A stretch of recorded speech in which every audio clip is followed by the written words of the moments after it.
Actually, it's the lead play in our offense.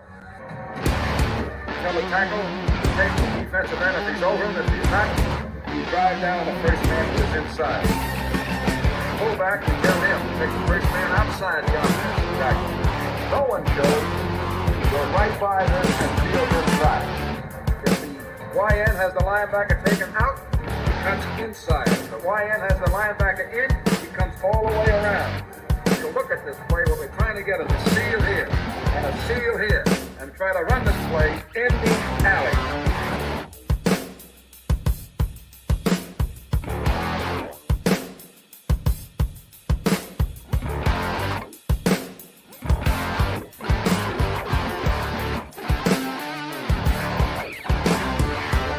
What's up, gang? Welcome into Packers Total Access. My name is Clayton. You can check us out on packernet.com. You can find me on Twitter at Packers_access. I'm joined alongside Jacob from the Packernet Fantasy Podcast. We got Tim live in Green Bay.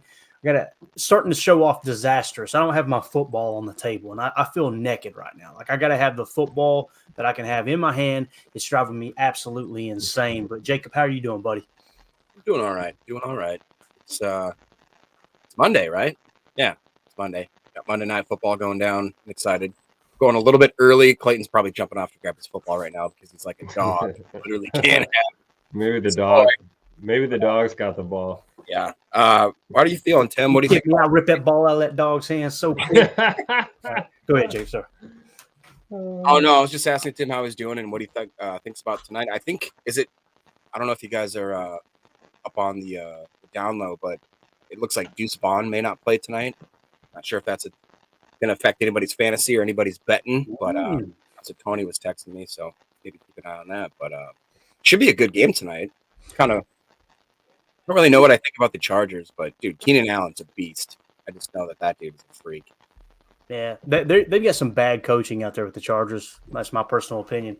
Some of the analytical stuff he does going forward on fourth down and everything, I think he's cost his team so many wins, but I don't follow him that close. I just base that off of seeing the highlights and going, what in the world was he thinking? But, yeah, it should be a good ball game, though. I'm excited to see how Dallas responds, see if they're legit or not. But, yeah.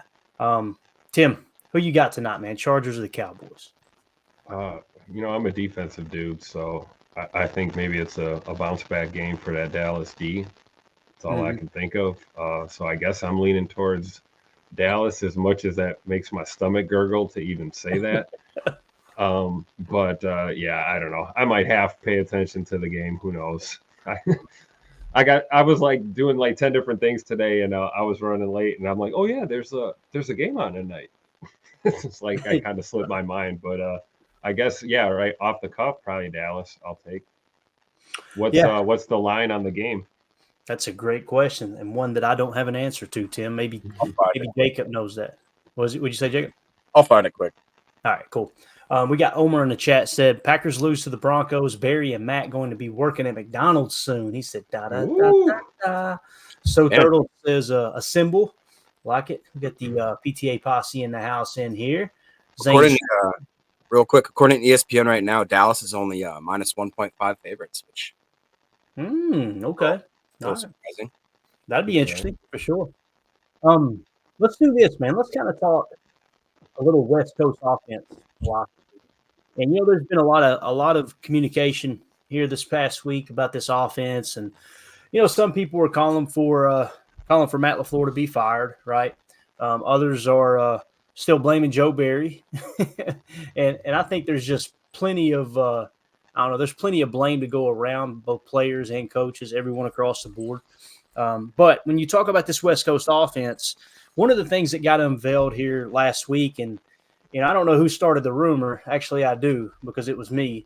I heard the podcasters say that Matt LaFleur doesn't script his plays on the openers, right? And there's many people that don't know what that means, and that's okay. There was a long time that I didn't know what that meant. But basically, there's been a staple in the West Coast offense. All the way back, really, to the best of my understanding, all the way back to Cincinnati when Bill Walsh was the OC in Cincinnati, where they would have quote-unquote openers, okay? They would script their first 10 or 15 plays.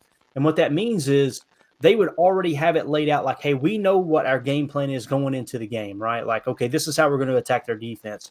Let's go ahead and set up, we're going to run these 10 or 15 plays, okay? And if you read any of the Bill Walsh books, not take you off the ball, but The Score Takes Care of Itself, the Football Bible, which has a different name that people refer to it as, but he talks about this type of stuff, right? And the goal with those openers is, okay, we're going to give our offense an advantage. We're going to give them the advantage of knowing exactly what plays we're going to run as soon as we come out of the gate. Now, like he mentioned in The Score Takes Care of Itself, he said that doesn't mean that we're going to run those plays in sequence, because we might, the opening drive, the other team may have the ball. They may turn the ball over. We get good field position, and we have to go to our inside the 20 chart, right? But you've got plays that are still on that play call sheet that fall under that category. So he said, I might go to play 9, right? Since we were so far down the field, depending on the field position, and go 9, 10, 11, 12. And then the next drive, come back to play 1, 2, 3, 4, like that, right? But the goal is you starting at your 20, here's the first 15 plays, right? And it was designed to attack a defense specifically, okay? So with that being said, it kind of caught me off guard when I heard Jason Wilde say that the Packers don't script their plays. He said, they script it, but they script ideas. And I was like, what in the hell does that mean? Scripting ideas. And it sounds like concepts. So basically meaning, hey, look, guys, we're going to attack this team with these concepts. We're going to run, let's say whatever. I'm trying to think of one here. A Dagger, Ohio concept, right? Dagger on one side, Ohio on the other. And then, when we come out, look for those plays coming out, on the opening drive. Well, that's way different from what Bill Walsh had envisioned in the openers, where the players know the exact play to a T. Now, that doesn't mean you can't have a can in that play, be able to do a run or a pass out of that, but that's the play call. And those guys could prepare for it, right? So what I'm going to do is I'm going to share the screen here real quick, and I'm going to play a couple of audio clips for you guys. This one, first of all, was where I heard it at, okay? So this is going to be Jason Wilde talking about with Homer, and just overlook Homer. Homer is one of those fans. I mean, I like him. I do. I think he's good at what he does, right? He's kind of the older fan, the quirky one on the surface. He doesn't dig into the X and O's. And if that's something you're not interested in, you shouldn't either, right? Not every fan is the same. I don't want to tell anybody how to fan, but you'll hear him. He just tries to go over the top with everything. He's, all of his opinions. But here is where I first heard that they're not scripting the plays. They're scripting ideas. But here we go. He should have no play. They should not set up. Doesn't he script the first plays? 10, 15? He does. They all do that still? He should not do it. Plays like Holmgren, they have opening ideas and concepts, not necessarily. They should have no opening ideas. He should walk out on the field with no idea what he's going to do. All right, so obviously that was Homer being kind of over the top, right? You guys heard that, right? Yeah. Okay, cool. So that was Homer being over the top with his opinion there. And he's saying, well, we're so bad coming out with these openers.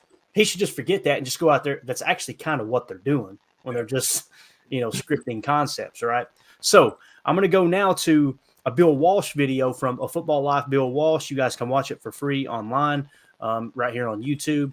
I'm going to go ahead and share the screen once more and show you guys this with Bill Walsh, A Football Life. And again, this is kind of talks about its origination, not its total origination, but you'll get the gist when you hear this video. And it's kind of cool because you've got Bill Parcells talking about how Bill Walsh would even use the openers and lie about their communications going out, their headset going out, because the rules said that if one team's headsets go out, their comms go out, the other team had to put their headset down too. Check this out. Is a fitting way for an author to beat an opponent. And it was on paper, with his scripting of plays, that Walsh prepared for his weekly battle. We'll open the game through this right here. It was funny because it initially started as the first 10 plays, and it ended up like 25, sometimes 26. Because in Bill's mind, I can script the whole game if I could get players that would do what I told them to do. Scripting plays can be even more effective when you claim your coach's headphones don't work at the start of a game. We knew they scripted plays. Well, we lost the toss in '85, and we knew they were going to get the ball, and then all of a sudden their phones went out. Now, you know, the league mandates you got to put your phones down when the other team's phones go out. So it was just a coincidence that they got these plays scripted. They know what they're going to do, and then their phones go out.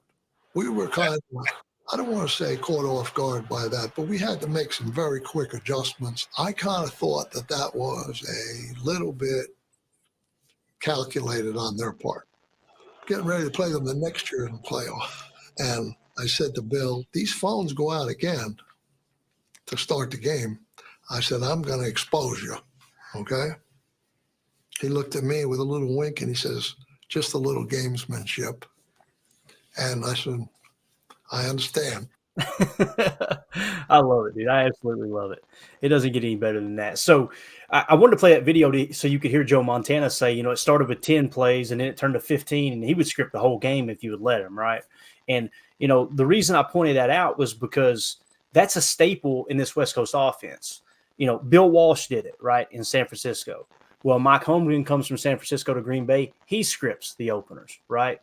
You know, when Mike Holmgren left and Mike Sherman took over, Mike Sherman was not of the quote-unquote, I guess he was from the West Coast tree, but he was more of a power run type guy. Same thing. They scripted the opening plays. Or when Mike McCarthy took over, he was a stickler for those scripted opening plays. And then, of course, Matt LaFleur is from the same West Coast tree. Now, he comes from a little bit different branch because I'm going to try to remember this on the spot. I don't have it in my notes, but Matt LaFleur coached under Kyle Shanahan, right? Kyle Shanahan coached under his dad, Mike Shanahan. Mike Shanahan coached under Bill Walsh and the other coach after him. I can't remember his name. He was the defensive coordinator anyway. So that's where he comes from, right? And he took it to Denver, and he inserted Alex Gibbs's outside zone run. He said, all right, we're going to run the West Coast offense, but we're going to add an outside zone scheme run so we can get the defense flowing, you know, laterally and be able to, you know, move the chess pieces around laterally, if you will, and open up the middle of the field, that type of thing. So with that being said, I got an image right here I'm going to share, and I want to get your all's take. All right, I'm going to read this. I'm going to try to read it in a manner that it doesn't bore everyone to death, but this right here is Bill Walsh on scripting openers. Okay. Bill Walsh was the first to talk about a method of scripting plays, which he called openers. He believed that the players enjoyed knowing what the first plays of the game would be. It made them comfortable. Walsh believed in 10 to 15 opening plays, but his script would often go into the 20s. Here are some more thoughts from, quote, the genius, which was his nickname, by the way, concerning the opening script method. 1, scripting openers allows the coach to make decisions in a detached and thoughtful manner. Even the best play callers work better ahead of time, where they have the opportunity to think about the possible contingencies or that could occur in the game. All right. Number 2, it allows the coach to determine the proper balance between running plays and passing plays. Whew, that one hit home right there a couple weeks ago. And on early downs, if the coach wants a 50-50 balance, the opening script gives him a method to do so. Scripting openers allows the coach to be more creative in his team's personnel groupings early in the game by having the offensive sequence planned ahead of time. The offense can use specific personnel for specific plays and have it planned and practiced ahead of time. Number 4, it enables the defense to determine early in the game how the defense will react to specific formation and personnel groupings, a great way to determine the opponent's game plan. The offense can anticipate the defensive game plan adjustments and have some counters ready to go.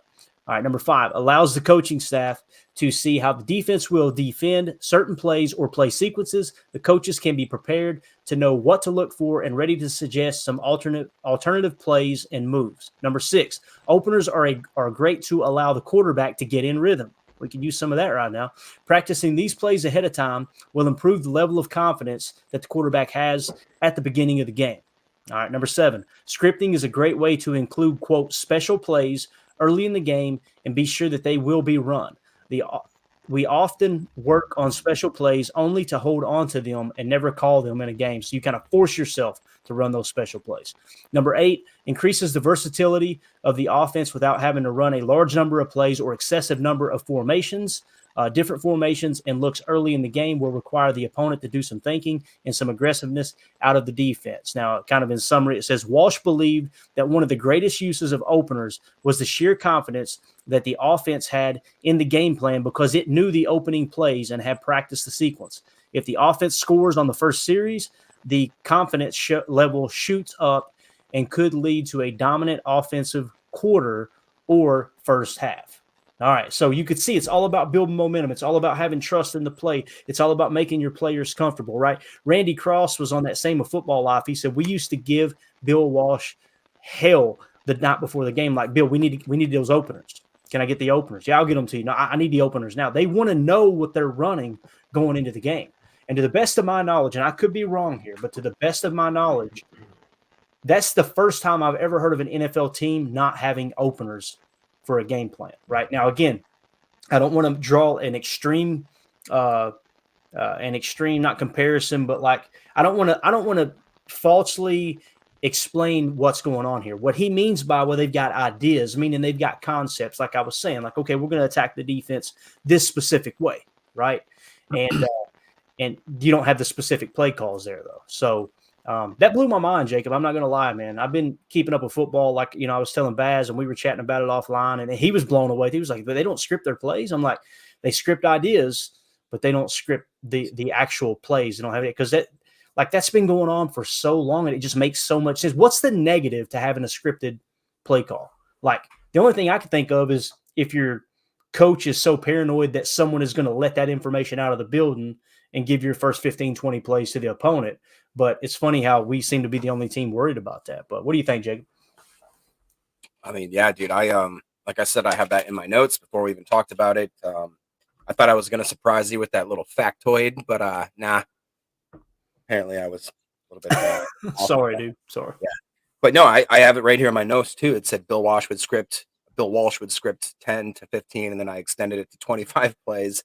And it is almost indicative of the way that the Packers seem to have performed, especially in the beginning of the games. I just looked at this. The Packers have been outscored 54-3 in the first half of the last 3 games. I mean, that kind of says to you right there, like, I mean, and who was it? What So Turtles says LaFleur not scripting plays for his young quarterback is crazy. To me, yeah, that's I don't understand that. LaFleur seems like he's such an analytical type guy, the Shanahan tree, all this kind of stuff. How do you not do what was it's like he's neglecting to do the easiest, clearest way to ensure that his young quarterback and that his offense, like you showed it, I mean, the 8 or the 9 different rules, whatever it was right there, every single one of them is true. Yeah. I mean, the fact you have consistency, you have a comfortability with it. You're able, like you said, even if something goes awry in the first couple possessions, like say you throw a pick 6 or do something stupid, it lets you kind of not have to play so kind of off the wall. You re-hone yourself. You get back to what you know you're going to be doing, your game plan, and it lets you kind of maybe settle down. To me, that right there, I've been really back and forth with the LaFleur drama, the Barry drama, all that kind of stuff. I've been trying to take it all with a grain of salt, and but that to me, like, is almost, we've talked about weird play calling and stuff like that from LaFleur. And if you listen to Ryan's latest podcast, he basically goes through every single play. And I think that, I don't want to speak for him, but what I gathered is that the play calling wasn't horrible. It was a lot of bad execution, but there was some head scratchers here and there. And I know that I've seen, a lot of the media, which doesn't mean anything. They definitely seem like they're starting to switch towards it's LaFleur's problem, but I don't know. It's a talking point at this point. I want to say too, right now we are ranked really at the bottom of the barrel as far as pretty much every single offensive stat. I mean, we're in like 30th, 31st, 29th, 30th, and everything. Granted, we do have an early bye week, so that's going to skew our numbers a bit. But I just, right here, Paul Robertson says, not scripting plays just confirms more of what I thought. LaFleur is an ideas guy that doesn't know how to translate those ideas to the field through the players. I don't know. That's a fair criticism, I think. I don't know. It's just, it's weird to me. It's just very, very weird. Yeah, and when I went and watched the tape, I actually went back and watched their openers. And when I say openers, I took it to 25 plays. It actually ended up being, I believe, the whole first half, if I remember correctly. I could be wrong, but I didn't come away saying this is great play calling. I darn sure didn't come away saying this is great execution either.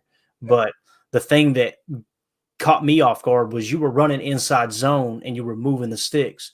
And then you started getting cute with pulling guards and sift blocks. And I'll talk about the numbers here in a second. But yeah, so like Paul was saying, not scripting plays just confirms more of what I thought. LaFleur's an ideas guy. It kind of seems like that. Now, listen, I'm not going to sit here and pretend like I understand football better than an NFL head coach. I'm not going to play that game. Please don't take this the wrong way. These are things that when these comments come up, and these topics come up, we want to address them. We want to hit on them, right? Because I think there is something to that. It's not a coincidence that we always start slow, and we're one of the only teams, if not the only team, that doesn't script, the first 10 or 15 plays or even 20, right? It's just mind-boggling. But here's another one, and I'm going to go to you, Tim. Goose says, Matt LaFleur, quote, "We got to find ways to stick to the run," end of quote. Not scripting means more likely to get away from the run. Too much sense. That's exactly what that means. Like if you've got it scripted, I'm going to pull it up one more time here. One more time. And I can't remember which number it was, but it talked about making sure you didn't get off track from what you were wanting to do. Golly, I can't find it now. Let's see. Yeah, I can't find the exact one. I'll try to pull it up here in a second. But Tim, what do you think, man? Essentially what it said in the Cliff Notes version of that was if you script the plays, you remove the emotion, right? You remove the emotion of the play calling. Like, let's say you've got your play scripted, right? And the other team goes right down the field and they score. You're like, oh, crap, now we're down 7-0. Or even worse, you get the ball first. You go 3 and out and punt. They get the ball, they come down and score. You're going to be more likely to go to the passing game, right? Okay, we're playing catch up now. No, stick to the script for the first 3 quarters, right?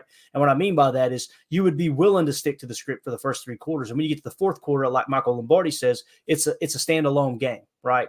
In the first quarter, you're simply trying to fill out the other team, and Bill Walsh mentioned that on that sheet right there too, right? That you're trying to get an idea. You throw multiple formations in those script. That way you can see what the defense is going to try to do to match that. You're gathering information for the first quarter. Then in the second quarter, it's about getting the lead going into halftime and protecting the middle 8. Then you come out in the 3rd quarter, protect the middle 8, keep the momentum. And then the 4th quarter is a standalone game, right? And everything kind of lines up with what Bill Walsh taught. Lo and behold, Michael Lombardi was an intern driving Bill Walsh around. But could you imagine that, having that job? Driving Bill Walsh from town to town, doing scouting and stuff. And people look at Michael Lombardi and go, he's a moron. No, you're a moron. That dude's studied under Bill Walsh, Al Davis, Bill Belichick, but he's a moron. Get away from him. Tim, what do you think, man? What do you think about all that, dude?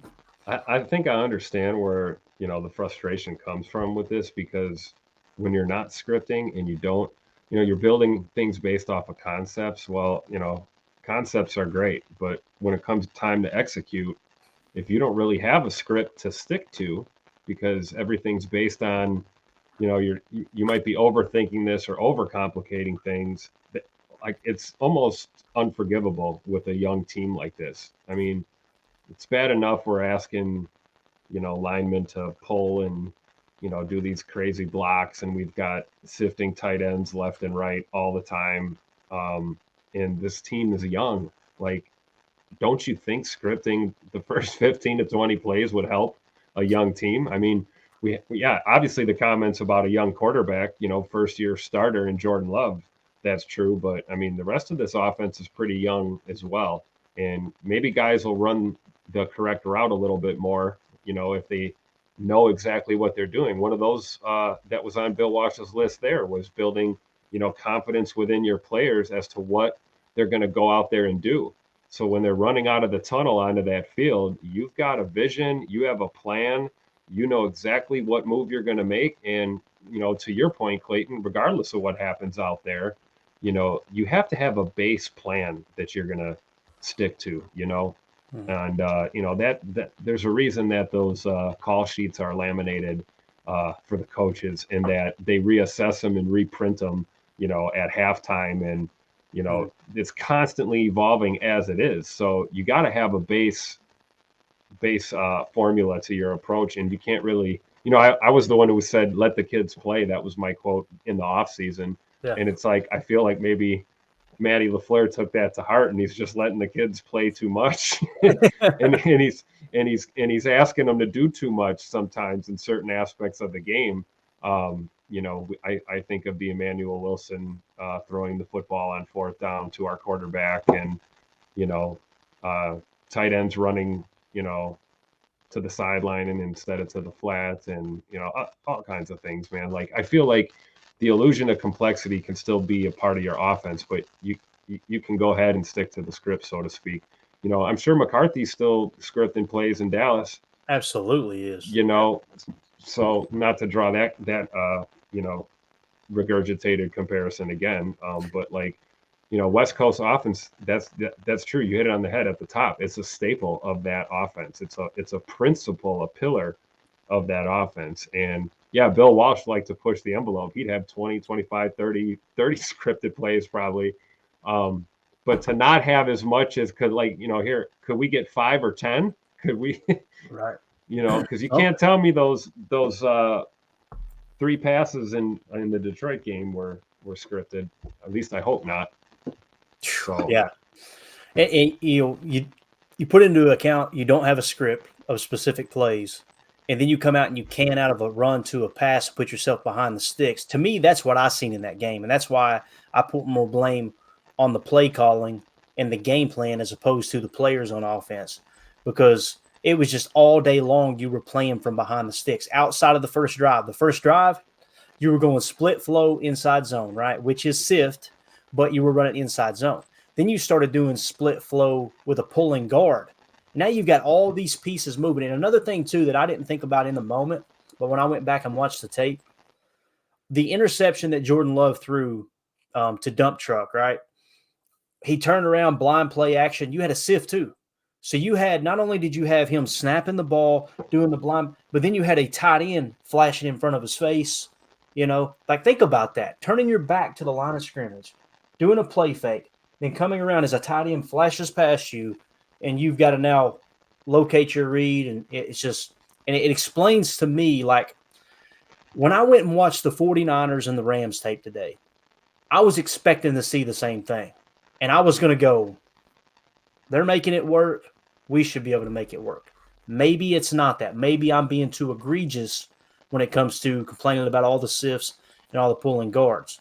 But when I watched the tape, wasn't there. And I'll talk about the numbers here in a second. Let's go to the chat real quick. Our Shower says, our offense looks like an infant drew it up. There's no imagination, and we do nothing whatsoever to press an individual defense's weakness. Think about that. What is the Raiders' weakness on defense, right? And this is something that kind of crossed my mind. It's like, okay, how should you attack the Raiders' defense? To me, inside zone, because their interior defensive line was trash, right? And what's their strength? Max freaking Crosby, right?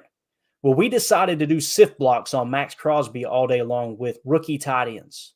Like, I don't – if you had came to me pregame and said, hey, you get these 2 game plans, which one do you think we should do? Should we attack the interior with inside zone run and maybe even some outside zone run away from Max? Or do you think we should try to run some play action, mix in some pulling guards, and have sifts and double sifts blocking Max? I would have been like, are you high? But and it's worse than that, Clint, because it's 2, like you said, rookie tight ends that are more on the line of receiving tight ends. They're not Mercedes Lewis tight ends. And then you have a third that's a UDFA and Ben Sims, who's, I would argue, probably our best blocking tight end. I mean, which is saying something, which isn't saying something good. I mean, it's I don't know. I think that's a good point, is that it seems like we're drawing up plays, and for whatever reason, by not scripting the initial plays and by actually designing plays to highlight our offensive weaknesses. You know what I mean? It's like we're putting our guys in positions to fail, which is just inexcusable. Yeah, for sure. Mike Hebring in the chat says, saying you script concepts translates to we don't script the plays. That's exactly right. When I heard it, I was like, oh, I don't know about that. What does that even mean, to script a concept? Like, honestly, okay, what is that? I didn't hear anyone say this, but this is what my mind goes to, and I could be completely wrong. When you talk about concepts in football, You've got passing concepts, you've got run concepts. An inside zone run is a run concept, right? Outside zone is a run concept. Pin and pull is a run concept, right? Power is a run concept. Counter is a run concept. You've got a multitude of concepts that some teams, like Bill Belichick, back when they were winning Super Bowls, they ran a lot of power, right? Which is a pulling guard, right, from the backside to the strong side. And you hear Marshawn Lynch talk about all the time, can I get a power? Can I get a power? That's what he's talking about, because you're basically going strong side formation downhill with a lead blocker, right? And you just smack them in the mouth, right? Well, when the Patriots, and I know this because I follow the Patriots closely, they took a huge step back last year, right? Guess what they did last year? They implemented zone run blocking, right? They went to a wide zone, more of a wide zone run scheme, okay? Well, their team was built for power running, right? So the reason I bring that up is because when you look at the Packers roster and how they're built and drafted for inside and outside zone scheme running, not power, not counter, not pin and pull, not all that. So that's what I say with Royce Newman. It's easy to jump on Royce Newman when he completely whiffs on a block in space, but it's like Royce Newman is not a athletic offensive lineman that can get in and out of gaps and seal off the backside and run power or counter, right? It just doesn't make sense to me. But I think that Matt LaFleur, when he started running duo, that's another concept, right? Which duo is downfield vertical power, basically. What that means is on a power play, you have a guard or a tackle, in some cases what they call GT power, where it's guard and tackle, where they're both going to jump over a gap or two as lead blockers, right? With duo, it's vertical power, meaning yes, you're trying to get downfield. It's typically two double team blocks on the interior or the exterior of the offensive line, and you're looking to block and get downfield. So you're getting a +1 hat count at the second level and trying to hit that big explosive run and play. Okay, so we run all of the above, and maybe most teams do, but with the Packers, it's like, man, let's get our freaking feet under us a little bit here. And this is, I'm telling you, go back to last year. This is what 12 was talking about. We need to simplify things. And what does Greg Cosell say? Elimination, isolation, right? That's what makes quarterbacks great. You come to the line of scrimmage, you eliminate what the defense isn't doing, and then you isolate what they are doing and where your matchup is. That's how Aaron Rodgers played offense. That's why he gelled so well with Devontae Adams. That's why the RPO game absolutely took off. But then you start mixing in all this extra stuff, and things just go haywire. So that's personally what I think he meant last year. Again, when he said it, nobody wanted to hear it. They just said, shut up and run Matt LaFleur's offense, right? And it bothers me because it's like, man, that was the reason we sputtered last year. Aaron Rodgers, most of the season, graded out as a top 10 quarterback, right? And everybody was going, because he wasn't a top 3, oh, he's garbage. And I don't know, things were just, they weren't simplified enough. Now, everyone said, get that dead weight out of here. Get your Alan Lazard out of here. Get Randall Cobb out of here. Get Mercedes Lewis out of here, right? All those guys. Well, guess what? We're the youngest team in the league now, and you're asking these players to do the same concepts. And I'm sorry, Luke Musgrave is not Mercedes Lewis when you're running the ball. You ought to watch Mike Wall light up when you mention Mercedes Lewis. He's like, oh, man, he's an extra tackle. Like, that dude can play tackle. He's that good, right? Put 15, 20 more pounds on him, he could play offensive tackle in the league. I still don't understand why we didn't bring him back. It blows my mind. Absolutely blows my mind. But anyway, hindsight's 2020. So let's talk a little bit about what I seen when I broke down the numbers, okay? I went back and watched the 49ers tape. Here were the openers in the last 49ers game. Of course, you guys seen they lost to Cleveland, which, by the way, Jim Schwartz, man, what a freaking stud that dude is. When he goes up against Shanahan, he absolutely eats his lunch, and it's hilarious to watch, which – we got that on tape now, right? So you put that in the bag, and say, okay, let's pull that out anytime we had to play the Niners because Jim Schwartz knows how to beat them. All right, so 49ers, I charted 35 plays, okay? The number one thing that stands out, they're in 21 personnel the majority of the time. 2 running backs, 1 tight end, okay? That's Juszczyk as the fullback, obviously Kittle as the tight end. You got Ayuk and Deebo Samuel as the wide receivers. Oh, and by the way, you got Christian McCaffrey at running back. I mean, that's a story for another day too. John Lynch has absolutely boat raced Goody in building a roster. I'm sorry he has. But anyway, 35 plays, They only ran sift blocks 3 times. Now, I want you to keep this in mind too. When you sift block, you've got a tight end, right? The ball is snapped. After the ball is snapped, the tight end comes across the formation completely to seal off the opposite edge. Okay, so that's what a sift block is. They accomplish the same thing 90% of the time by doing pre-snap motion and putting the guy in position as the ball was snapped. Okay, what we're doing is no pre-snap motion. We're snapping it, and then the tight end post-snap has to come across formation. Okay, so that's the difference between a sift block and just a motion to lead block, if that makes sense. So they ran sifts only 3 times. They ran jet sweeps from under center 3 times, which imagine you're in an A set or an I formation set. Wide receiver goes in motion. You snap the ball and real quick hand it off. You guys remember the Christian Watson reverse touchdown last year, right? I think we actually had 2 of them, if I remember correctly. Both of those were a similar concept that as he passes, the ball goes right to him. One was a touch pass, I think, and then the other was the jet sweep, right? That's totally different from what we're doing. You know why I say that? When we run jet sweeps, we're not under center. We're doing it from the shotgun.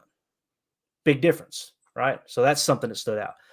Pistol formation. The 49ers were in the pistol formation 0 times in those 35 plays. They run no pistol to the best of my knowledge, or at least I didn't see them break it out. Pulling guards, okay? Pulling guards. 0 times in those 35 plays did they pull guards. You know why? Because they're running zone blocking, the staple of Kyle Shanahan's offense. Everything's off of that. So again, quick recap. 35 plays, 3 sift blocks, 3 jet sweeps from under center, no jet sweeps from shotgun, 0 pistol formations, and 0 pulling guards. Pistol formation, for those of you who don't know, it's real simple. Shotgun set, a little bit shorter shotgun, and the running back is directly behind you, okay? Now, you see us run that, quite often, especially there in the second half, but I don't want to say it originated, that got popular with Shanahan all the way back to Washington when he was the OC and Matt LaFleur was the quarterback coach for RG3. They ran a ton of pistol, okay? You don't see a lot of teams running that in today's NFL. LaFleur, for whatever reason, is really all about it this year. All right. Anything you want to say there, Jacob? Because I know I'm talking a whole lot. I don't want you guys just to be on here to sit and stay quiet. I'll talk about the Rams next, but what stands out to you there? Anything you disagree with? Or no, man. I mean, it is just really interesting, like you talked about, just the evolution of how this moves the league and different things. You talked about John Lynch with just that was my favorite player. I don't know why when I was growing up. My 2 favorite players was Allstott and John Lynch because they were just freaking beasts. That's why I wore number 47 in high school. But I don't know, man. It's starting to just worry me. Like listening to all this, I'm starting to kind of get like some shade towards Matt LaFleur just because it seems like that for all this genius we've been talking about, how he's 13-win seasons, the first 3 seasons or whatever it was. I am starting to. I hate to say this, and you guys know that I've not been a big Rodgers fan. I'm starting to really do think that Rodgers was carrying this guy quite a bit, in a lot of different ways. I mean, everything from we talked about the other day, setting the protection, to now I'm starting to think about scheming. I mean, I'd like to know if when he had Rodgers, if LaFleur was scheming the opening 15 to 20 so plays. Like I would too. I would love to know. Shocking to me that this hasn't came up until now. But I don't know, man. It's I think it was it Mike Waller? I've watched now 3 or 4 different podcasts or people, YouTubers, whatever it was, who have all commented on the fact that like there's no reason that these tight ends need to be doing that they should be asked to be doing what they're doing. And then you talked about how maybe like off the top of your head, Clayton, are the Packers more of a dominant power run? Are we more of a zone, more of a gap? What do we kind of right now are we more high tendency with? I don't have it like a huge sample size of snaps and play types and schemes charted. But on the surface, I would say if you ask me, what are they? Are they zone run? Are they duo? Are they power? Are they pin and pull? My answer would be yes. So that was my question. Is that the problem then? Is that we don't have to go back to offensive identity? And the one other thing that I heard from everybody is that Matt LaFleur just gets too cute. There's no rhyme or reason sometimes, and all of a sudden you throw in one of these like weird, I don't know, just like a weird little cute play, just to kind of say like, hey, don't forget about this possibility. But it's like you're not building anything. It's Yeah. just Yeah, it's for me that's what I said. Like when we hit that little stint there where what it was the Saints and the Falcons, like man, we can't run the ball. I'm pretty sure I said it on here. I thought I did. If not, I probably tweeted about it. But it's like we got to get back to inside and outside zone and build off of that. We started going to duo, in my opinion, in 2020 and 2021 because teams started keying in on the wide zone run, right? So when you start keying on the wide zone run and you start showing those wide fronts, those wide 9 edges, and you start putting extra bodies outside of the box, right, or outside of the tackle box, I should say, then the way you attack that is duo inside, which is doubles, right? Downfield vertical, still off the outside, and that's how you hit those big home runs with Aaron Jones in the middle. The problem is the tape from the last year and a half, 2 years shows you're doing that, so teams are adjusting to that. You need to get back to wide zone. Now, people say, well, A.J. Dillon can't run wide zone. BS. I've seen big backs run wide zone. Yes, A.J. Dillon isn't Aaron Jones. I get it. But some of the positions he was put in, man, holy cow, dude. Getting smacked in the mouth right as he got the ball. Max Crosby right in their lap. Like Patrick Taylor that one time, I feel like they should give him an extra bonus. I feel like the Packers should cut him a check. Like it was just like, how did you think that was going to work? That just blows my freaking mind, man. Here's my question. I got a question. Yeah. So the green dot with the communications. Now, correct me if I'm wrong. Doesn't that turn off with like 10 seconds left on the play clock or whatever? There's like a certain amount of time left on the play clock before the communication goes dead, right? They terminate. I'm pretty sure that's I believe it's the 15-second mark. Okay, 15 seconds left on the play clock. The comms go out, I believe. So Matt LaFleur calls a play in. It comes in. We're lined up. We're in a bad protection probably already. It hasn't been changed.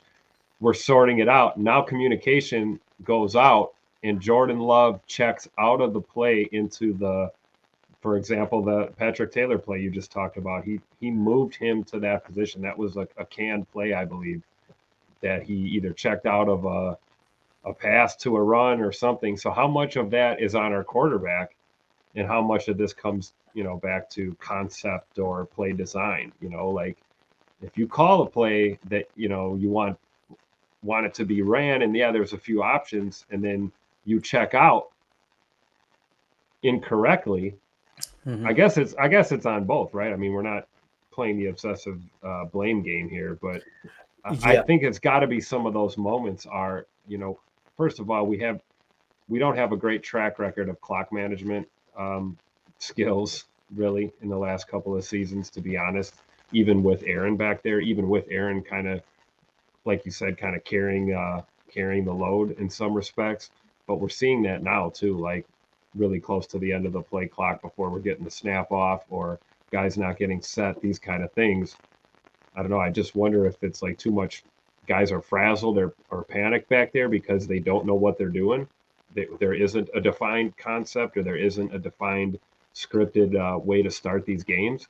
Mm-hmm. So they're just going out there and we're can out of this and check to this. And then you even spoke to the fact that Jordan Love doesn't seem to like to throw the swing on these swing passes, which we could be, there's like an extra 100 or 200 yards of offense laying around there. There definitely is, yeah. That we're not utilizing. And I got to play devil's advocate. Like this you can't call for everyone's head, in this scenario, but you have to kind of spread the accountability across the board here.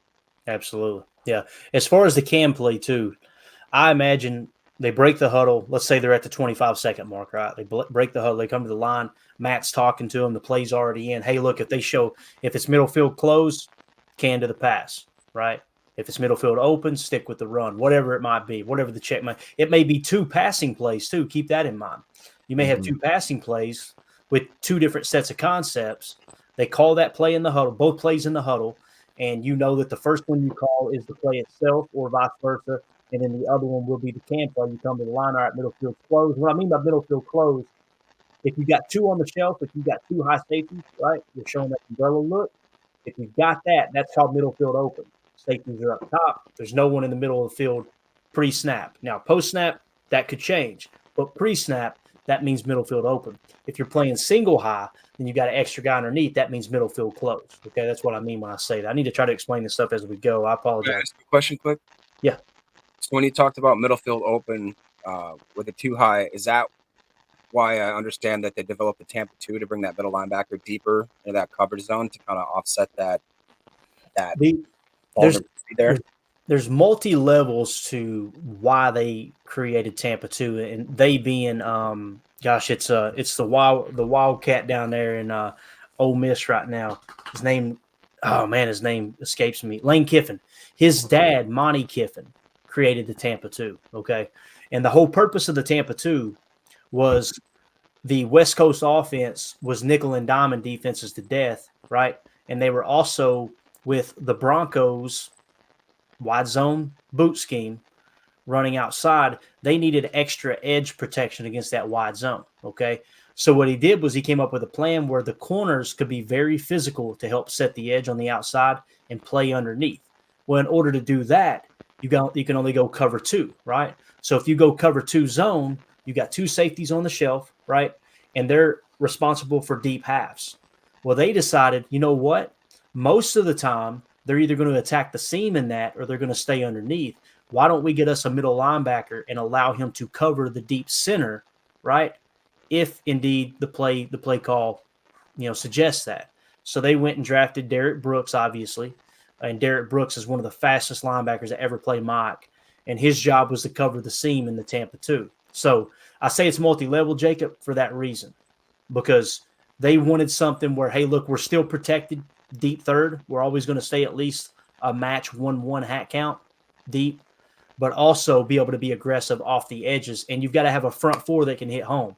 And by the way, Simeon Rice, Warren Sapp, they could hit home, right? They were just absolute dogs. So let me do this real quick. I'm going to share the screen and show you kind of to get back where we were just a second ago. This right here is the play. This is one of the plays. You guys can see this, right? Is it super small, fellas? It's kind of small. That's what she said. Hey, easy now, Tim. All right. So never ask that question, fellas. Never ask that question. So, anyway, so you'll see T right here, right? That was Patrick Taylor. Okay. So I'm going to take him. He started here. Okay. And we motioned to the pony package. But this is what Mike Wall pointed out. Look at your H back here. I think it was Emmanuel Wilson on a play. And Mike Wall said he's lined up on the ASS of the tackle. Well, this defense knows he's not going to get the ball inside. If anything, it'll be a pitch, and that's it to him, right? So they come out in this set right here where it's basically a 21 look, a 21 tight, that nasty split, right? So you got a 21 tight here out of the gun, and then they motion him to pony, okay? So now you're in the pony package, 2 sidecars, right? So if you look at the blocking scheme, I'm going to be real quick. This is a sift. Notice the Y off, how he sifts over. He was supposed to sift over and block Max Crosby, who's the left end right here, this guy right here, okay?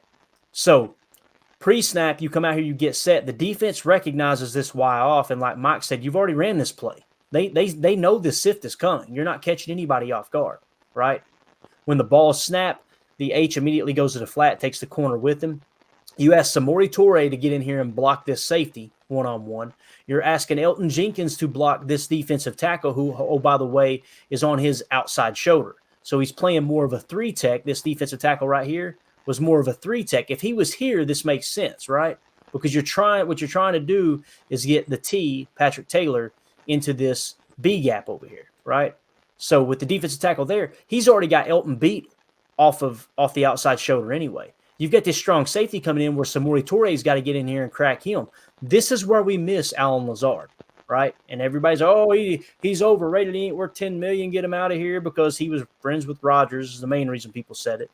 But you're not going to expect Samori Toure, especially as the ball snapped. They see that sift. As soon as this sift shoots over, this safety's coming, right? And you can watch on the play. I wish we could show the actual play. But Samori Toure never had a shot to block him. But on top of that, this Y sifting over, look at the path that Max Crosby takes. See how he kind of dipped in here and got flat real quick? because he's seen Zach Tom as soon as the ball was snapped and right before the ball was snapped. I guarantee you, Tom is kind of looking at that next level. Tom did his responsibility. Let's get down here and block this mic, right? So he reads that, and you watch just a split second before the ball snapped, Max kind of creeps over, right? And as soon as Tom releases, Max shoots his shot underneath, and the Y never had a shot. They met. I mean, he had the running back before the running back even had the ball. Okay, I say that because imagine in a world where this Y doesn't sift on this play. You let Tom block Crosby, you let Runyon block the D tackle, you let Myers get to the second level on the sandwich. He seemed to do a pretty good job, right? If you do that, now what you got is Samori Toure blocking the safety, just like it's designed, but you've also got the Y coming through to help block the safety. That's what I mean by you're getting too cute. Now, if this had been a run to the right and you have a sift, and they did that a couple of times, it almost looks like a power play, but it's your Y sift. That makes sense too, because you're staying +1. But you're losing a hat by moving that sift out of the way, and he doesn't even block the guy. And worst case scenario, he completely whiffs on Max Crosby, and that's how you end up with the loss that they did. And again, before that, the opening 2 or 3, the first 2 or 3 sequences, inside zone, little split flow, sift, that's okay, inside zone, right? And then you try to get cute and sift away, and you lose a hat count. Next thing you know, now we're in 2nd and 12. Now Jordan's like, dang, I got to pass the ball, right? That's why game flow matters. That's why I get frustrated when people just show screenshots on Twitter. Why did this happen? Like, it's easier said than done. I'm not sitting there pretending like if you just take this concept, it'll fix the Packers' problem. It won't. But this is exactly what Mike Wall is talking about. You're asking your players to do things they're not capable of doing. I could have drawn up the other play too, Jacob, where it was the double sift. And, oh, by the way, a double sift plus Patrick Taylor. The problem was Patrick Taylor I'm surprised he didn't get called for ineligible downfield. He got so far up in the gap and then didn't touch a soul, right? But, again, Patrick Taylor's a practice squad player, right? That's where, like what Tim was saying, there's enough lane to go around. The person who's getting off scotch-free here is Brian Gutekunst. Like, I'm just sorry. It's like rookie tight ends. You weren't willing to bring Mercedes back for pretty much a minimum at his veteran level, right? Because it would take snaps away from young players. I don't know, man. It's weird. It almost feels like a tank job. That's the only way I know to describe it. It almost feels like that. And then somebody pointed out earlier, I think it might have been Andy Herman pointed out that Brian Gutekunst said in the offseason, what did he say? Well, there's going to be growing pains, and we got a young team, and it's like he was just already conceding, here's the game plan, right? I don't know. It's fascinating. It's a fascinating conversation. But, again, 49ers, quick recap. 21 personnel majority of the time, 35 plays, only 3 sifts, 3 jet sweeps under center, 0 pistol, 0 pulling guard. Straightforward zone blocking approach, okay? The Rams openers, okay, I went to it. 29 plays. They were majority of the time in 11 personnel, 1 running back, 1 tight end, 3 wide receiver sets. Of course, they're playing to their strength because they've got Puka Nacua and they got Cooper Kupp, right? Which you guys have heard me say, 11 personnel to me is our strength right now. We need to be in 11 personnel 90% of the time. For whatever reason, we didn't just go 12 personnel. We went 13 personnel. That blew my freaking mind when I seen 13 personnel on the field. I was like, how? If someone asked you right now and said, is the tight end room a strength of the Green Bay Packers? What would you say? Are you drunk? So let's do this. Let's take our weakest position on offense, and let's make sure we have the maximum number of players on the field for that. and Jacob, this is what's going to piss you off. When we say scripting concepts, that's what we're talking about. From a conceptual standpoint, I want to get a lot of 13 personnel out there against the Raiders. Why? I don't know. I'm not a coach. I'm just a dumb redneck from Tennessee, but I'm asking why as well. So Rams, 29 plays, 0 sifts, 0 jet sweeps under center, 1 pistol, 1 pulling guard. That's closer to the Packers, right? Mm-hmm. And that's what I've said all last year and the year before when people were screaming, Aaron Rodgers won't let us run Matt LaFleur's offense. I'm going, you're trying to compare it to Shanahan's offense, and it's not Shanahan's offense. It's Sean McVay's offense. All right, but check this out. Matt LaFleur has gotten to the freaking extreme. Here are the Packers numbers. Brace yourself. 12 personnel, 13 personnel, right? We tried to lean on it a little bit more. I don't think it was the majority. I didn't chart the personnel, but that's what you've seen, last week as far as their personnel. 25 plays, 4 less plays than the Rams, and 10 less plays than the Niners. We ran 10 sifts. Bro, the Niners ran 3 on 35 plays, 3 with 10 more plays. The Rams ran 4 more plays and didn't run one single sift, and they lit the Cardinals up. I know it's the Cardinals. I got you, but still, it's like that. Teams don't go into a game and go, this is a weak team. Let's don't worry about doing that concept. We don't need to use it. That's not how it works. They're game planning to win a game, period, right? All right. Jet sweeps from under center, 0, right? And you're probably going, but I seen jet sweeps, Clayton. You did. But they were out of the gun and out of the pony package and trying to get cute with all that. Pulling offensive linemen, okay, 4 different times. There was a couple of them I left out too because it was more of a pin and pull, just kind of getting over a gap as opposed to actually pulling like power. They have 4 times that they pulled the guard, one of which was John Runyon when he got turned around facing the running back and got blasted in the hole from Max Crosby because we asked, who was it we asked? We asked Luke Musgrave to block Max Crosby by himself to get John Runyon, a pass blocking guard, on the move into the gap ahead of the running back. It's mind boggling, man. So again, the notes I had, inside zone was great. I thought we did really good inside zone. I hope we get back to inside and outside zone run and just kind of build off that foundation. The pulling and the sifts cut everything off all night long. You get a little bit of momentum from the inside zone split flow, a little bit of momentum, You're moving the chains. He's working with 2nd and 7 instead of 2nd and 11, right? And then the next drive, bang, let's pull a guard. Let's get cute. Let's run that sweep to Christian Watson out of the pony package where I counted there was 4 blockers for the Packers looking back at Christian Watson as he's getting hit by 3 defenders. And I'm sorry, that wasn't Christian Watson's fault. That wasn't the offensive line's fault. That was bad scheme. And again, we always go to just like the Detroit game last year, Jacob. It's like, remember Ryan saying on his pod when he watched that Detroit Lions game, he's like, it's like they know what's coming because they do. With inside zone, you can know it's coming, but it's all about staying +1 in the hat count and booting off of it. And they have to respect the boot. You minimize the effect of that boot action, which a boot, for those of you who don't know, play action boot is a fake to the handoff, and then you roll out opposite of the run look, okay? So you're looking like it's an outside stretch run to the right, you're booting left back off, okay? If you've got what we call, I think they call it a waggle or a rollout, is when you boot in the same direction with the run. But that's the stuff that stood out to me when it came to the game tape. And again, I don't want this to be a depressing podcast, but I think it's important to understand, okay, here's what's wrong. Here's what's happening, okay? Now, you may be sitting there going, but I like the play call. Like it sounds like that's what Ryan said, right? And that's totally cool. If somebody likes the play call, okay, cool. You like the play call, I don't, right? And is it execution? If it's lack of execution, okay, your players aren't capable of doing what you're asking them to do. To me, that defaults to bad play call. That's just kind of how I see it. But Jacob, what do you think, man? No, I think that's a good point. Because like you said, we can't give LaFleur the out.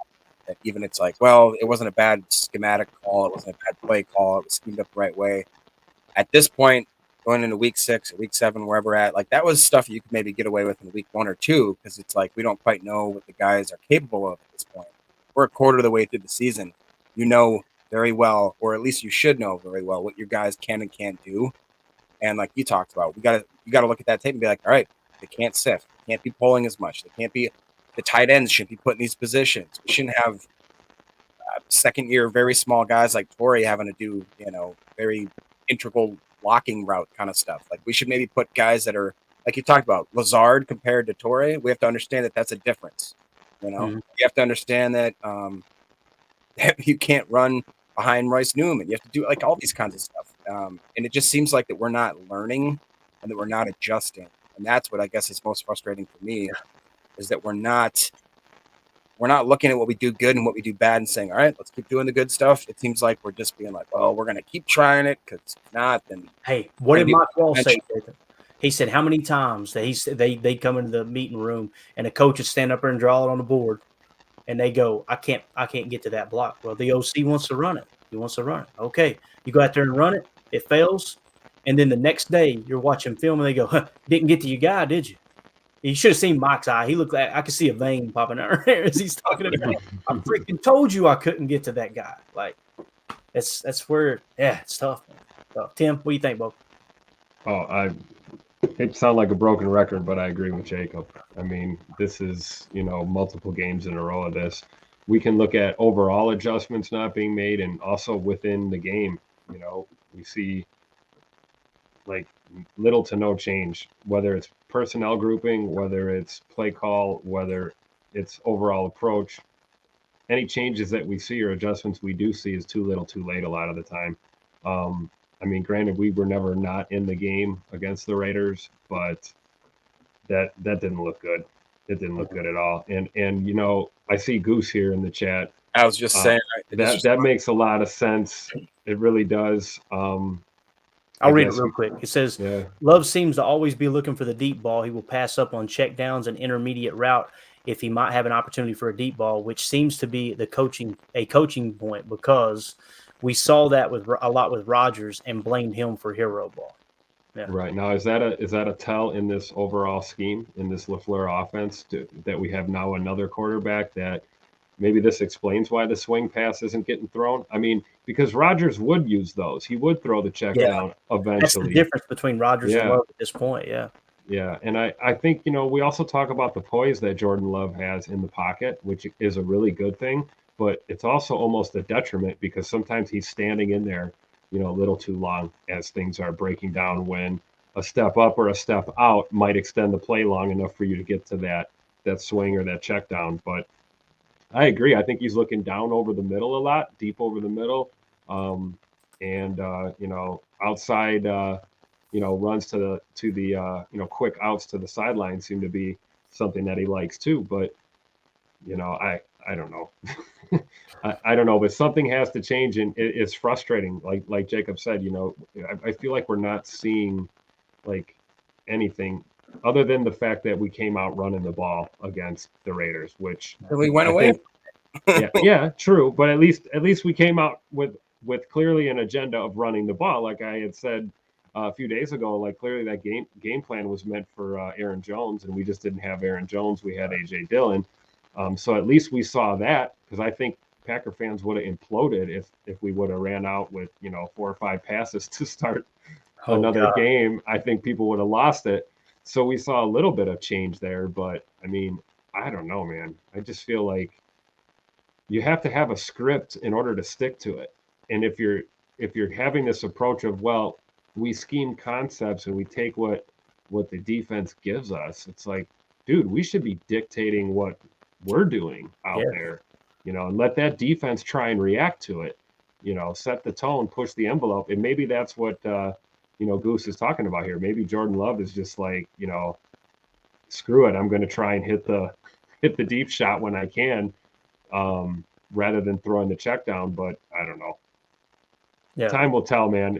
Like I said, if we see more of the same against Denver, and we don't absolutely, boat race them, it's gonna be a long year, guys. Yeah. All right. I like that laugh at the end. Paul Robertson. We'll finish up with the chat here. Paul Robertson said, I get the tank job vibes. Does that mean LaFleur is a dead man walking? Also, this upcoming quarterback class is supposed to be historical in terms of the amount of talent. I hope they're not tanking. I don't think they're tanking. I think they made a decision. I think that Goody, Murphy, and Russ Ball and LaFleur, they all sat down. And, you could tell LaFleur didn't say anything about Rodgers this offseason. Remember, the only thing he said was, there's my family and many other people's families have a lot to be thankful for what he did for us. Like basically saying what Michael Lombardi said. The guy got everybody a contract extension. Now he's the problem. Like LaFleur stayed hush on it all. And I think that he was just kind of left sitting there going, hey, guys, do you realize what we have here? And maybe that conversation behind the scenes was, look, we wanted him gone. We, being Goody and Mark Murphy, we wanted Rodgers gone. We know now Russ Ball wanted Rodgers. Okay, we know that because Aaron came out and said Russ made it real clear he wanted me back, right? But it sounds like Goody and Murphy didn't. So with that being said, Goody, Murphy, Russ Ball, and Matt LaFleur sat down, and it sounds to me like they were like, "Hey, look, guys, let's go ahead and eat this $40 million in cap. Let's go draft heavy this year. Let's swallow our pride, whatever, swallow the lump here, and then come back in 2024 and compete." And Matt LaFleur's sitting there like, "Okay, all right." If he does get scrapped with the roster that he's having to play with right now, and I heard so many people say, "This is a good roster. This is a good roster." And I'm going, bro, we led the league in drops last year in the wide receiver room. And all we did was drafted more rookies. Like, how is – okay, let's move on to tight end. You're starting 2 rookies in Josiah DeGuara, who I think we would all agree now is underperformed. The cat tried to tell us, right? Like, it just – and now Matt LaFleur's sitting there holding the book, and that's what pisses me off is I don't hear from Goody. Have you guys heard from Goody at all? Did I overlook it? Nah, I don't think so. That bothers me, man, because Matt LaFleur's out there fighting for his freaking life, like R. Kelly said. "I'm fighting for my life." Oh, you're a creeper, dude. You should be fighting for your life. But you know what I mean? He's like up there at the press conference fighting all this stuff, and Goody's just in the back like, "Hey, man, I'll tell you." That bothers me, man. Bothers me. And not that he would go up there and say anything philosophical that would, set the record straight, but it just bothers me that Matt LaFleur is kind of, I don't want to say the fall guy, but if they come out and let's say they just win 4 games this year, kind of worst case scenario, right? If they won 4 games and they can LaFleur, it's pretty dirty, man. Pretty dang dirty. All right, so let's see what Goose said here. So you agree Barry is a bad play caller because he calls plays his guys can't seem to execute. What is the play he should call, Goose? Like, you put people in position to make tackles, right? We could watch the tape until our eyes cross. You put people in position to make tackles, right? They missed the tackle. What else should he have done in that situation, right? You're playing quarters coverage, right? And you queue up a play call where 3 defenders are on the ball and somehow it doesn't get picked off. What else was he supposed to do? Like, when I look at it from a coaching standpoint, I try to put myself in their shoes and go, okay, what would be the correct call here? What's the correct call in that situation? So if you're saying, like you said, so you agree Barry is a bad play caller because he calls plays and his guys can't seem to execute. So all you can do is put the players in position to succeed. On the offensive side, you're going down 1 and 2 on hat count. That's a horrible play call as opposed to the other one. You're putting people in position. Like, I don't know if that makes sense, but I understand the parallel you were trying to draw, but I couldn't disagree more, man. He made that comment as we were talking about Matt LaFleur, basically calling plays that his guys can't execute. But like you just talked about, that's the difference to me, is that Joe Barry is putting his guys in position and they're not making the plays correct, but they should. They have the ability, the wherewithal, but I think that it's fair to say that on the other side, LaFleur is putting his guys in positions that he should know that they can't do. Is what I would. Right. Yeah. Goose said, "I'm just tired of guys not performing and coaches asking guys to do too much. They all got to get their heads out of their aspirins." Paul Robertson said, "Doesn't Miami throw the ball downfield a lot? McDaniel and LaFleur are from the Shanahan tree." Let me ask you this. Who is Tyreek Hill on this Packers roster? Which, by the way, Goody could have traded for and he didn't. He made an offer, but was in the conversation. Who on this roster is Tyreek Hill? Because everyone now agrees he's the best wide receiver in the NFL right now. He is on pace to be a first ballot Hall of Famer. And I'm not a big fan of Tyreek Hill because of the personal issues, but who on this roster is Tyreek Hill? Now let me ask you this. Who on this roster is Jalen Waddle? All right. Yep. There's your answer. Crickets. Yeah. I'd say probably Watson would be in the mold of Tyreek Hill. Definitely not physically, but just as far as being a stretcher, a speed guy. And I guess you'd maybe say that Dobbs is more in possession. Jaden Reed, maybe. Yeah. So let me ask you this: if you're starting to, and you're exactly right, Jacob, in drawing the comparison of the archetype of the player themselves. if you were starting a team tomorrow, who would you take? Tyreek Hill or Christian Watson? Hill. Yeah. Who would you take? Jalen Waddle or Christian Watson? I'm still taking Jalen Waddle. Yeah.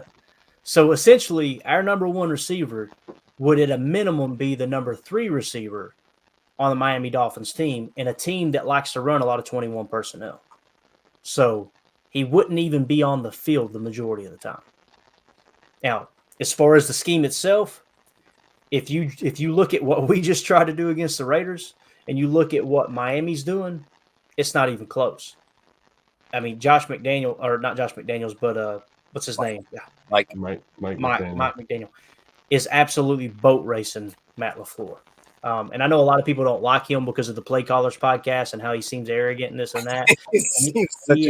He's very arrogant, very arrogant.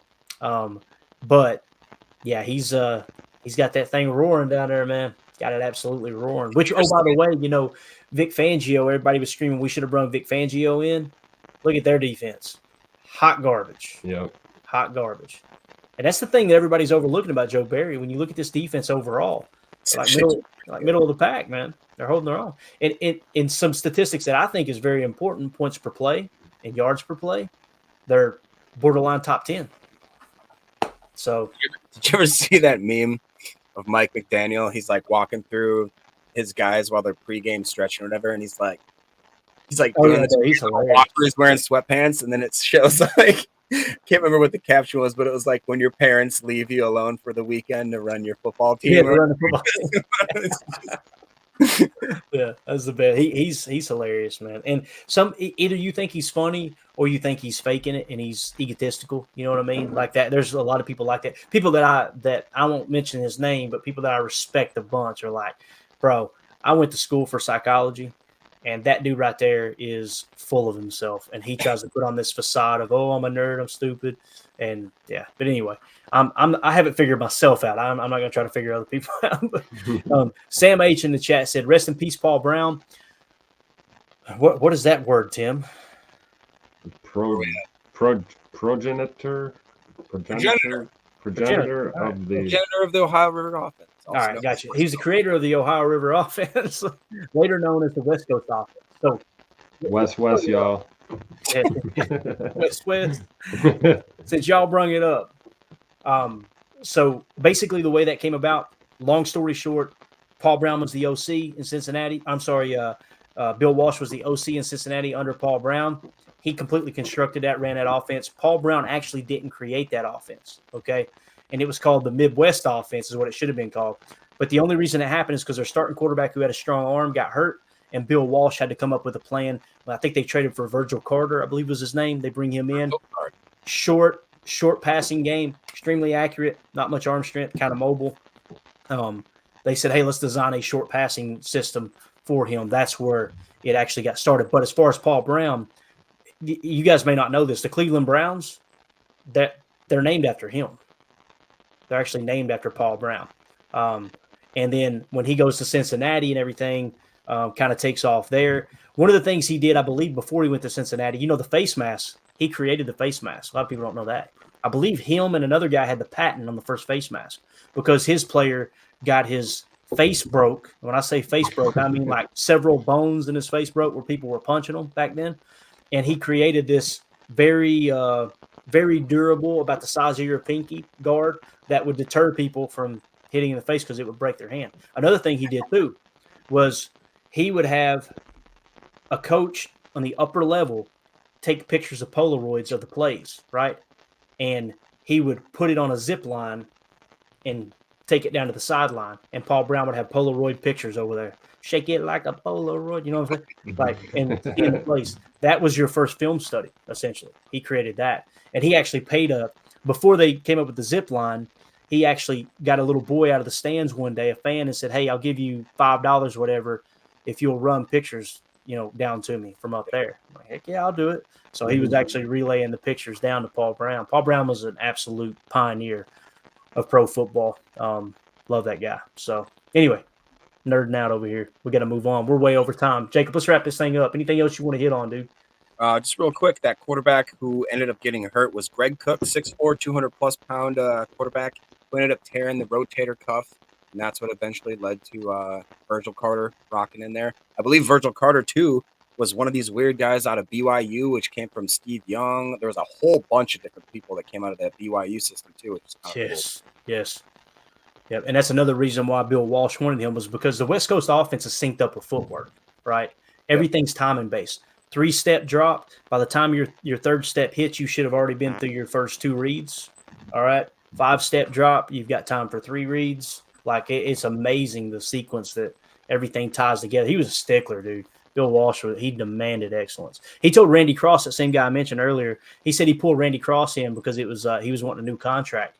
And he pulled him into his office and said, yeah, you could probably play another 4 or 5 years in the league. You won't do it here. He said, 'cause I only want you good years. He said, Randy Cross, like, I wanted to hit him in the mouth. Like, what do you like, he was so, but that was Bill Walsh, man. He was straightforward, but at the same time, he loved his players. He just couldn't. If you watch a Football Life Bill Walsh, you would not regret it. It is absolutely awesome. It's on YouTube. That's where that clip came from. But he talked about, Joe Montana on there talks about the last time he spoke to him. You know, Bill Walsh was dying of some kind of terminal illness. And he said he went in there and he said, we just had a long conversation. It was great. And he said, I got up to leave. I told him I loved him. And as I went to walk out of the room, he said, hey, Joe. And he's like, yeah. He said, you don't owe me any money, do you? Like, he's willing to collect money before he died. Like, he was just joking with him. But he said that's just how he was. He was absolutely awesome. Another thing, too, his press secretary, I think is the proper term, was the former coach for the Baltimore Ravens that won a Super Bowl, Brian Billick. A lot of people don't know this. Yeah. Yep. He handled the press for Bill Walsh, and he actually wrote that book with Bill Walsh. Really, really cool stuff. Man, you guys just BYU with him too. Yeah, there you go. And he goes on to be a head coach and wins Super Bowl with the Ravens. That's just awesome. And all this stuff is documented. That's why I love the Aaron Rodgers Tuesday stuff. And people get mad because they don't agree with what he says. Like, thank God that all this stuff has been put on film for us, because you could go back and relive it. Like a Football Life, if you haven't watched every single episode of a Football Life and there's multiple seasons, you're missing out, man. You're missing out. It is absolutely awesome. So, all right, let's see here. Appreciate the kind words there, Goose. I ain't gonna put it up. I don't want to be egotistical here, but thank you so much, man. That means the world coming from you, dude. I've got so much respect for you, bub. Let's see here. Oh, here we go, Goose. So we're gonna read this one though, baby. He says, "I have a conspiracy corner for you."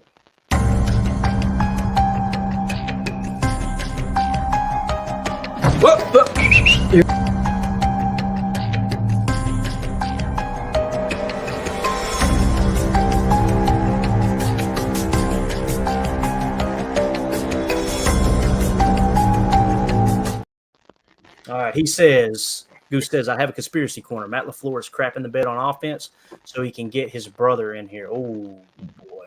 Wow. That offense in New York, man, was hot garbage with Matt LaFleur running it. Ooh, I don't know, Jacob. What do you think, man? You're the conspiracy guy. Is there something to that? I don't know about that one. I have an even better one than Goose's, though. Did you guys see that there's an actual, like, hushing or whisperings that that Rodgers, I don't know if you guys saw it. It's pretty impressive. He's already, like, throwing the ball, walking without a boot, walking without crutches. They're saying that he's going to come back just after the 65% mark is done, despite the Packers. I don't know why that would actually help him at all, but 65%. 65. It is incredible to see how fast that dude is healing. Like, I don't know what shaman he went to this time, but I'm going to show it. I'm going to try to find it here real quick. Okay, Tim, go ahead, say something smart. Well, I saw the video clip. Yeah, he didn't want to see it. I mean, I saw it. You see it once, you get it. You know, he's not on crutches. I think, you know, maybe Aaron's just like, screw it. I'm going to come back as soon as possible. And if I come back too soon and I hurt it again or whatever, it is what it is. I think, you know, he realizes clearly, you know, how many years does he have left in that body. And I think it's very telling that he had the surgery immediately and he started rehab immediately. And it doesn't surprise me at all to see this already from him. That is a pretty good conspiracy theory, though, the whole 65% deal. And it might line up, you know, perfect with his rehab regimen and, you know, the Jets having a pretty good defense and able to stick these games out and keep themselves, you know, in the mix. I wouldn't be surprised if he came back this year at all. I really don't, because he's kind of got he put all his chips in there as well, and so did the Jets when they did this deal. And so I think he'd rather go down swinging than just say, hey, I got hurt week 1, 4 snaps in or whatever, and my season's over. I don't think he's willing to close the door yet. So we'll see if he plays. If he plays again this year, it won't shock me at all. Now, the whole intentionally not playing 65% of the season, I don't know about that, but we're getting pretty close, right? We got to be, in a few more weeks here, we're getting to the point where, let's be honest, we're not going to see him come back mid-season. This would probably be, week 13, 14, 15 and forward kind of scenario. People might be speculating that he could return to the field, but, not all of that's up to him either. There's physicals he's got to clear and all that. So, but I like the conspiracy theories, and hopefully Goose is wrong about his, because I don't think we need another LaFleur in Green Bay. I'm not trying to sound like a hater, but you're just asking for trouble when you bring in a family member like that. Personally, that's the way I see it anyway. Yep. I could be wrong. But all right, cool. Let's wrap this thing up, man. We went way over. I'm sorry. Hopefully that stuff helped. We had some injury news. I'm going to hit it real quick. I promise, real quick here. This came from Rob Domofsky, post-bye practice. Okay, it's nothing official, but here's what he said about practice today. Aaron Jones with a hamstring was back on the field after missing last Monday's game, which we've seen that before. Let's hope it's legit this time. Quay Walker knee and Devondre Campbell ankle were rehabbing outside. Darnell Savage, calf, and Zane Anderson hamstring were back practicing. So sounds like Quay and Devondre are going to be questionable most likely. I would say Aaron Jones should be good to go. We're hoping. Also, Matt Schneidman tweeted this. Eric Stokes could join the 53 this week for the first time in 11 and a half months, but there's no apparent spot for the 2021 first rounder to play substantial snaps when ready. He was quoted as saying, "It don't matter where I'm at. I just want to be back out there with y'all."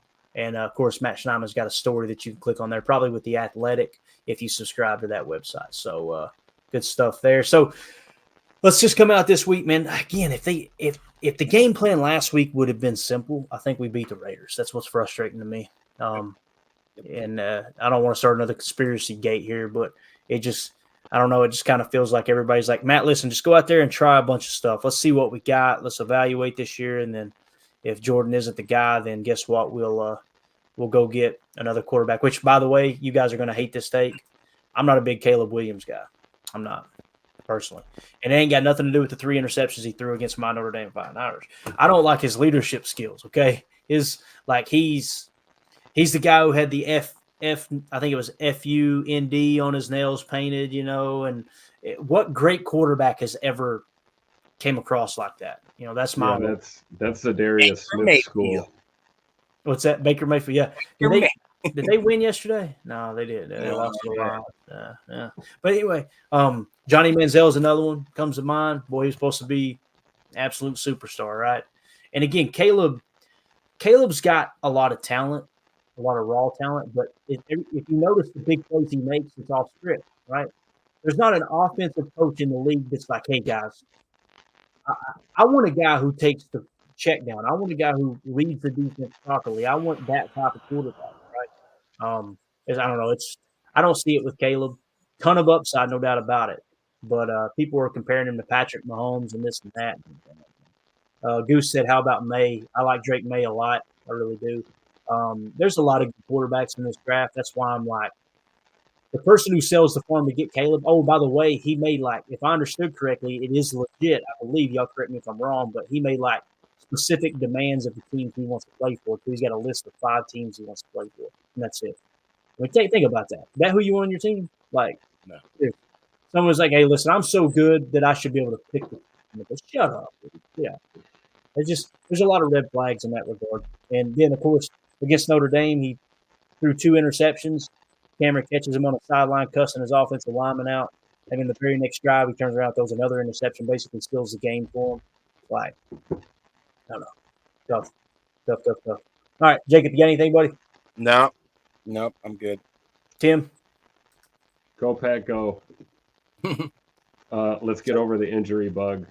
and I'm praying for Quay Walker and Yeah. Devondre Campbell I need this Quay week. back. Yeah, and Stokes too. I'm rooting for Stokes to have a crack at it. We could certainly use him on the field. Yeah. So it'll be nice to see him get some reps, hopefully slowly but surely. So one game at a time, man. One game at a time.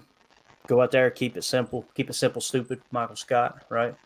And just one game at a time, one drive at a time. Let's lean on what we're good at. Let's get back to the basics of this offense. That's where you're going to get true evaluation, man. Go out there, beat Denver, boat race them, get back on track, 3-3. Let's make a run at the playoffs. All right, we're out of here, guys. Thank y'all so much for hanging out with us. Really appreciate y'all. For those of you listening on the pod, thank you for making us a part of your day. As always, let's go out and be the change we want to see in the world, and go Pack Go. The power sweep actually is the lead play in our offense. Tell the tackle, take the defensive end if he's over him. If he's not, you drive down the first man who is inside.